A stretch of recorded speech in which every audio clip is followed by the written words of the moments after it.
Hi guys! So for today's vlog, nandito kami sa Minato Mirai, Yokohama dahil mag-check-in kami sa Intercontinental Pier 8 dahil imimit din ulit namin dito yung family namin from Pampanga. So ayan, habang inaantay namin sila, naglakad-lakad kami around the area. So ayan, tingnan nyo guys, napakaganda ng view. Comment down below kung anong masasabi ninyo sa view dahil napakaganda talaga at maganda rin yung weather nung nagpunta kami dito. So ayan, ito naman yung kabilang side. Ayan, sa harap ko guys, yun na yung Intercontinental Pier 8. Ayan.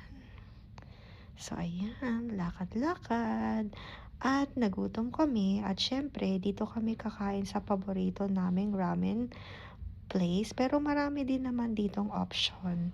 So ayan, yung Sapporo ramen na kinakainan namin tuwing nagpupunta kami dito. So ayan, inaantay na lang namin yung order. Ayan si Jiro at si G-Style. So ayan, waiting na lang kami. At ito yung mga in-order namin.